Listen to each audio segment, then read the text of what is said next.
नमस्कार किछि आमर बेपारी भाई मन को आमे सपोर्ट करिबा जेहेतु देखंतु गोटे दुकान खोलिबा पई आमे केते बेपारी माने केते समस्यार सम्मुखीन होचंती। प्रथम रे से प्राइम लोकेशन रे गोटे स्टॉल खोजुचंती जहाँ रेंट हो कि परचेज करचंती तापरे से कौन को प्रकार दुकान करिवे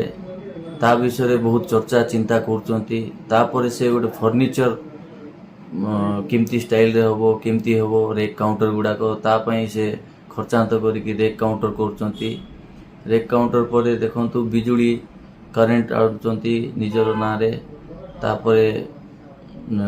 करेंट हो तापरे निजर ना रे से जीएसटी आउचंती। जीएसटी आणला परे से हिसाब रे तांकर म्युनिसिपालिटी लाइसेंस भी तांके बनाउचंती आउ गुड़ाए समस्यार सम्मुखीन होचंती।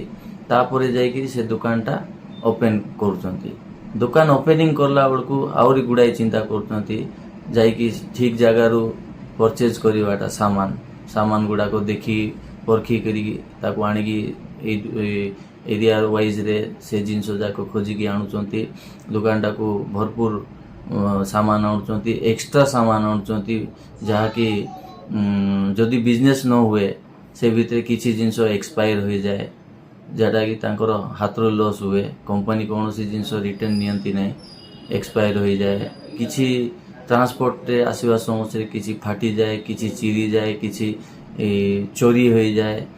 तो यही सब समस्या भी सम्मुखीन होती। तार बादे तापई गोटे प्रॉपर स्टाफ गुड़ा को आनिकी स्टाफ गुड़ा को जुगाड़ करके स्टाफ रो सैलरी दियंती स्टाफ गुड़ा को दियंती सैलरी दियंती दुकान भड़ा भी दियंती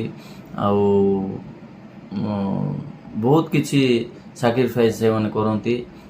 गोटे रिटेल दुकान वाला आपण देखंतु से ठीक समय रे त्योहार बार हला कि कोनोसी पर्वपर्वाणी समय रे ठीक समय रे बहुत गुड़ाए जिनस आणती किंतु जे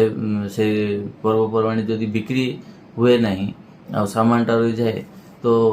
सेठी आउ समस्याटा तांकर बढ़ी जाए। तो मोर कहबार मीनिंगटा हला आमे हमर एई नवरंगपुर माटी रे जेतकी बेपारी भाई माने अछंती रिटेल सेल दुकान वाला अछंती बहुत मिनिमम रेट रे जिनस से माने बिक्री करचंती किंतु आमे जानी पारनु आमे तांकर पेनटा को फील करि पारनु। तार परे से जीएसटी जेतकी बळे बांधुचंती तांकर जीएसटी जेतकी बळे समस्या होची सेतकी बळे को तांके सब किछि क्वारी करचंती पूरा टाली करचंती पूरा दुकान को सर्वे करचंती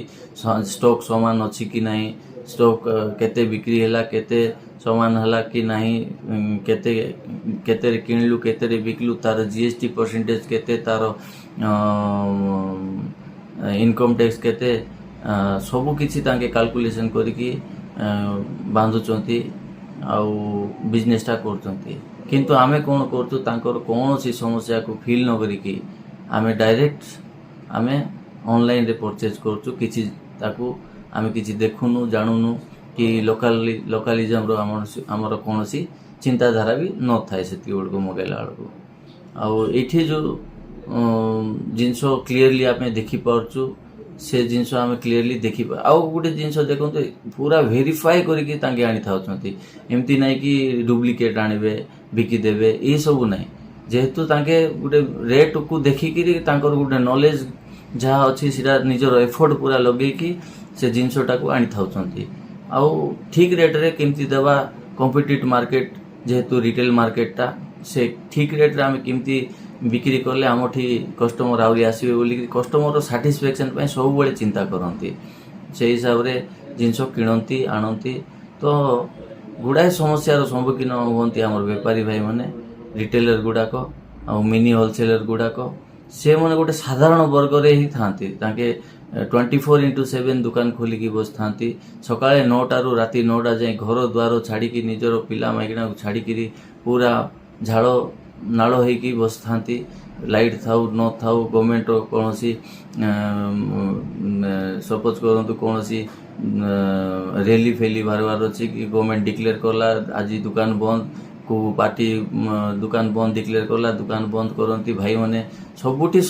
ସପୋର୍ଟ କରନ୍ତି, ସବୁ ଜିନିଷରେ କୋଅପରେଟ୍ କରନ୍ତି। କିନ୍ତୁ ସେ ଆଜି ସମସ୍ତେ ଯେଉଁ ରିଟେଲ ବେପାରୀ ଅଛନ୍ତି ଗୋଟେ ମିଡ଼ିଲ କ୍ଲାସ୍ ହେଇକି ରହିଯାଇଛନ୍ତି, ଯେହେତୁ ସେମାନେ ଆଉ କିଛି ମାନେ ତାଙ୍କର ଅପସନ୍ ନାହିଁ, ଯେହେତୁ 20-25 ଲକ୍ଷ, 15 ଲକ୍ଷ, 5 ଲକ୍ଷ, 2 ଲକ୍ଷ ଇନଭେଷ୍ଟମେଣ୍ଟ ଯାହା ତାଙ୍କର କେପାସିଟି ପ୍ରକାର ଦୋକାନ କରିଥାନ୍ତି, ଆଉ ସେ ପୁରାପୁରି ନିଜର ପଇସା ନିଜର ଏଫର୍ଟ ପୁରା ଲଗେଇ ସାରିଥାନ୍ତି। ତ ସେଟାକୁ ବନ୍ଦ କରିବା ପାଇଁ ବି ସେ ଆଉ ଚିନ୍ତା କରିପାରିନଥାନ୍ତି ପରବର୍ତ୍ତୀ ପିରିୟଡ଼ରେ। ତ ଆମେ ସମସ୍ତଙ୍କୁ ଯଦି ସପୋର୍ଟ କରିବା ଆଉ ମାର୍କେଟରେ ହିଁ ଆମେ ସବୁବେଳେ ଆମର ଲୋକାଲ ମାର୍କେଟରେ ବିଜନେସମ୍ୟାନ୍ ଗୁଡ଼ାକୁ କିଣା ବିକା ଯେମିତି ତାଙ୍କର ବଢ଼ିବ ସବୁବେଳେ ଚିନ୍ତା କରିବା, ଆଉ ସମସ୍ତେ ଲୋକ ଯାଇକିରି ରିଟେଲରେ ହିଁ କିଣିବା, ଆଉ ଭଲ ଭଲ ମାନେ ଜିନିଷ ଦେଖିକି ଆଖି ଆଗରେ ପରଖିକି ପୁରା ଆଖି ଆଗରେ ସେ ଷ୍ଟିକର ଚେଞ୍ଜ ହେଇଯିବ, ଇଏ ହେଇଯିବ, ସେ ହେଇଯିବ, ଏସବୁ କିଛି ନଥାଏ। ଯାହା ଅନଲାଇନରେ ଫ୍ରଡ଼୍ ହେଉଛି ଅଫଲାଇନରେ କେବେ ଫ୍ରଡ଼୍ ହେବ ନାହିଁ। ତ ଦୟାକରିକି ମୋର ବାରମ୍ବାର ରିକ୍ୱେଷ୍ଟ କି ଆମେ ଲୋକାଲ ଆମ ନବରଙ୍ଗପୁର ଜିଲ୍ଲାର ସମସ୍ତ ବେପାରୀ ଭାଇମାନଙ୍କୁ ଆମେ ସପୋର୍ଟ କରିବା ଆଉ ତାଙ୍କର ବିଷୟରେ ଚିନ୍ତା କରିବା, ଯେହେତୁ ସେ ସରକାରକୁ ମାନେ 100ରୁ 50% କଣ୍ଟ୍ରିବ୍ୟୁସନ୍ ତାଙ୍କର ରହୁଛି, ତାଙ୍କର GST, ତାଙ୍କର ଇନକମ୍ ଟ୍ୟାକ୍ସ, ତାଙ୍କର ଟ୍ରାଞ୍ଜାକ୍ସନ୍, ତାଙ୍କର ବ୍ୟାଙ୍କିଂ ସେକ୍ଟର ସବୁ ତାଙ୍କର ହିସାବରେ ଚାଲିଛି, ଆଉ ସେ ହିଁ ଆଜି ମିଡ଼ିଲ କ୍ଲାସ୍ ହେଇକି ରହିଛନ୍ତି। 8ରୁ 10% ମାର୍ଜିନରେ ବିଜନେସ୍ କରନ୍ତି, ପୁରା ଯାଞ୍ଚ ପରଖ କରିକି କରନ୍ତି। ତ ମୋର କାଇଣ୍ଡଲି ରିକ୍ୱେଷ୍ଟ କି ସମସ୍ତେ ଆମେ ମିଶିକି ଆମର ଲୋକାଲ ବେପାରୀ ଭାଇମାନଙ୍କୁ ସପୋର୍ଟ କରିବା। ଧନ୍ୟବାଦ।